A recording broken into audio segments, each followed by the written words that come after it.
قصہ یہ ہے کہ حضرت ابراہیم علیہ السلام نے خواب دیکھا کہ اپنے بیٹے کو ذبح کر رہے ہیں۔ ایک دن خواب دیکھا، پھر دوسرے دن خواب دیکھا، پھر تیسرے دن یہی خواب دیکھا۔ نبی کا خواب وہی ہوتا ہے، اور حضرت ابراہیم علیہ السلام نے اس حکم کو اس انداز سے اپنے بیٹے کے سامنے بیان کیا۔ تفصیلی روایات موجود ہیں کہ حضرت اسماعیل علیہ السلام کو ساتھ لیا، اور رسی بھی ساتھ لی اور چھری بھی ساتھ لی، اور وہاں سے لے کر چلے ہیں۔ اور راستے کے اندر پھر شیطان سامنے آیا، اور شیطان نے دل میں سوچا آج اگر ابراہیم کے گھرانے کو میں گمراہ نہ کر سکا تو پھر کبھی بھی مجھے موقع نہیں ملے گا۔ سب سے پہلے گیا ہے حضرت ہاجرہ کے پاس کہ آپ کو پتہ ہے کہ آپ کے خامند آپ کے بیٹے کو کہاں لے کر گئے ہیں؟ کہا جی ہاں، ابا جان ان کے باہر پھرانے کے لیے لے کر گئے ہیں، ابھی آ جائیں گے، تھوڑی دیر میں کوئی لکڑیاں لینے گئے ہوں گے۔ کہا نہیں وہ تو ذبح کرنے گئے ہیں۔ تو حضرت حاجرہ نے کہا کہ اللہ کے بندے، کوئی باپ بھی اپنے بیٹے کو ذبح کیا کرتا ہے، یہ کیسے ہو سکتا ہے؟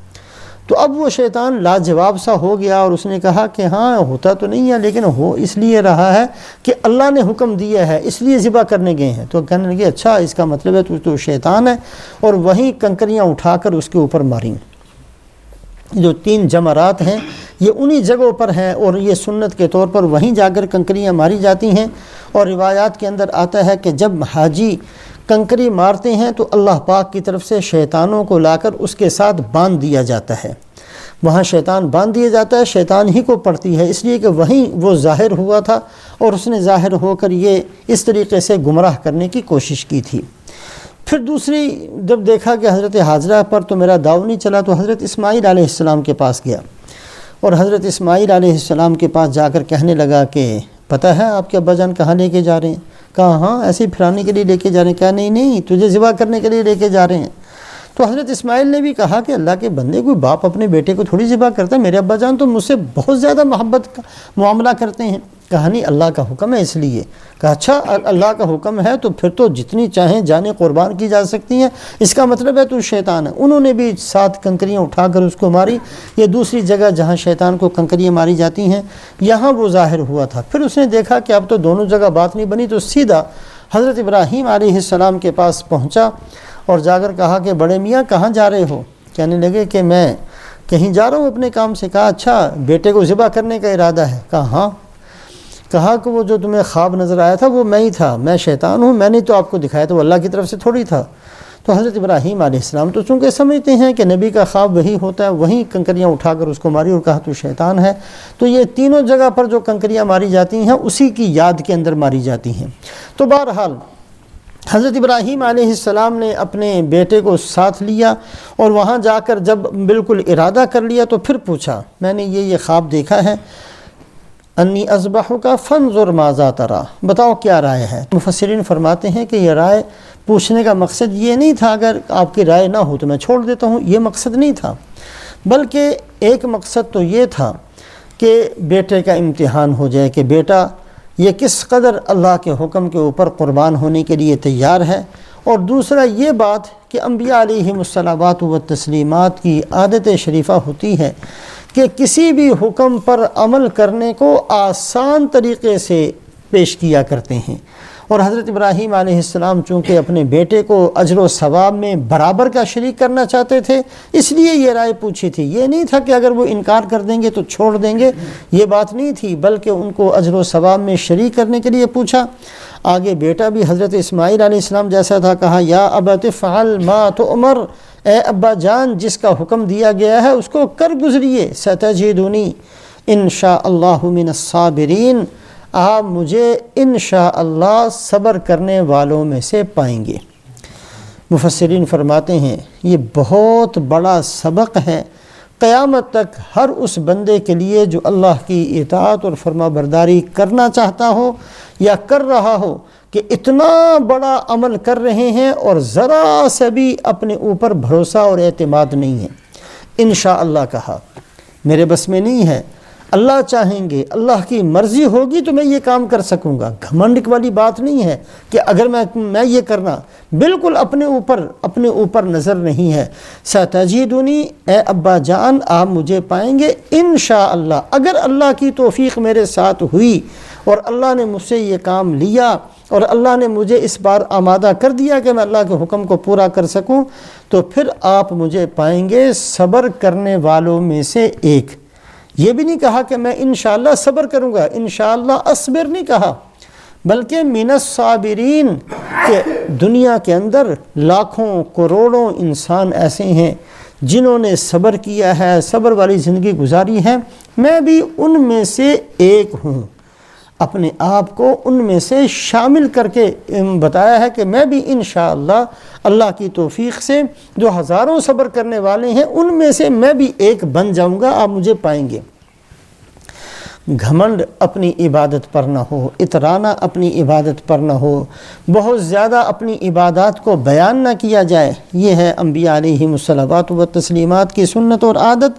تو حضرت اسماعیل علیہ السلام نے اتنی بڑی قربانی کے لیے اپنے آپ کو پیش کیا، اور آگے سے کہا ستجدنی انشاء اللہ من الصابرین۔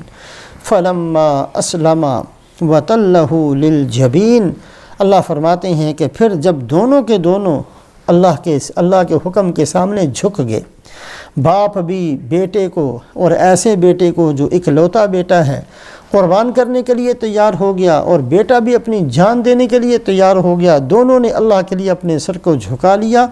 وَتَلَّهُ لِلْجَبِينِ، اور حضرت اسماعیل علیہ السلام کو لٹا دیا پیشانی کے بل، پیشانی نیچے زمین کے ساتھ اس اوندا کر کے لٹا دیا۔ اس کی تفسیر بھی مفسرین یہ بیان فرماتے ہیں کہ پہلے تو ابراہیم علیہ السلام نے جیسے عام جانور کو ذبح کیا جاتا ہے سیدھے طریقے سے ویسے ہی لٹایا تھا، اور چھری چلانی شروع کی اور زور لگانا شروع کیا، لیکن زور لگانے کے باوجود بھی چھری کاٹ نہیں رہی تھی، تو بڑا جلال آیا اور چھری کو ایک پتھر کے اوپر مارا، اور کہا کہ تو کیسی چھری ہے جو کاٹ نہیں رہی؟ اتنی تیز چھری تھی، پتھر پر مارا تو پتھر کے 2 ٹکڑے ہو گئے۔ پھر چلانا شروع کیا، لیکن اسماعیل علیہ السلام کی گردن تو کیا ایک بال بھی نہیں کٹا۔ تو حضرت اسماعیل علیہ السلام نے یہ مشورہ دیا کہ ابا جان، شاید میری صورت چونکہ آپ کے سامنے آتی ہے اس لیے پورا زور آپ سے نہیں لگ رہا، تو آپ ایسا کریں کہ مجھے اوندا کر دیں، میرے لیے بھی جان دینا آسان ہو جائے گا، آپ کے لیے چھری چلانا بھی آسان ہو جائے گا۔ لہٰذا حضرت ابراہیم علیہ السلام نے حضرت اسماعیل علیہ السلام کے اس مشورے کو قبول کرتے ہوئے پہلے سیدھا لٹایا تھا، پھر اوندا کر کے لٹا دیا۔ وَتَلَّهُ لِلْجَبِينِ، پیشانی زمین کے ساتھ لگا دی، اور پھر گردن کے اوپر جو ہے وہ چھری چلانی شروع کی، لیکن چھری کو اللہ کا حکم نہیں تھا، اس نے پھر بھی نہیں کاٹا۔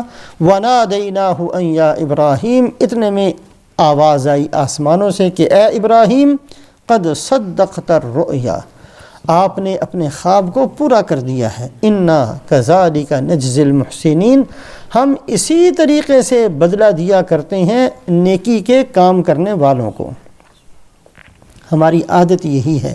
اللہ پاک کی طرف سے آواز آئی، اللہ پاک کی طرف سے آواز آئی۔ اب حضرت ابراہیم علیہ السلام نے اپنا سر اونچا کیا تو دیکھا کہ حضرت جبرائیل علیہ السلام ایک بڑا موٹا تازہ مینڈا لے کر آسمان سے آ رہے ہیں، اور اب وہ آواز تھی وَنَادَيْنَاهُ أَن يَا إِبْرَاهِيمُ قَدْ صَدَّقْتَ الرُّؤْيَا إِنَّا كَذَلِكَ نَجْزِي الْمُحْسِنِينَ إِنَّ هَذَا لَهُوَ الْبَلَاءُ الْمُبِينُ، یہ بہت بڑی آزمائش تھی، بہت بڑی آزمائش تھی اے ابراہیم جس کو آپ نے پورا کر دیا۔ وَفَدَيْنَاهُ بِذِبْحٍ عَظِيمٍ، ہم نے بدلہ دے دیا اس کا ایک بہت موٹے تازے جانور کے ساتھ۔ عظیم مفسرین فرماتے ہیں اس لیے کہا کہ وہ جنت کا مینڈا تھا، جسمانی طور پر بہت موٹا تازہ تھا، اور بعض حضرات فرماتے ہیں کہ جسمانی طور پر بھی موٹا تازہ تھا، لیکن اللہ کے ہاں قبول بھی تھا، اس لیے اس کو عظیم کہا، اور اللہ پاک کے ہاں اس کا اجر و ثواب بہت زیادہ تھا، اس لیے اس کو عظیم کہا۔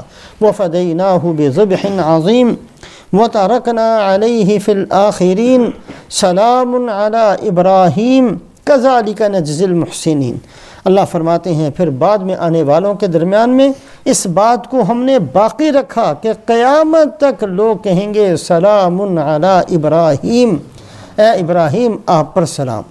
جب بھی حضرت ابراہیم علیہ السلام کا نام آئے گا تو علیہ السلام کہا جائے گا، قیامت تک کہا جائے گا۔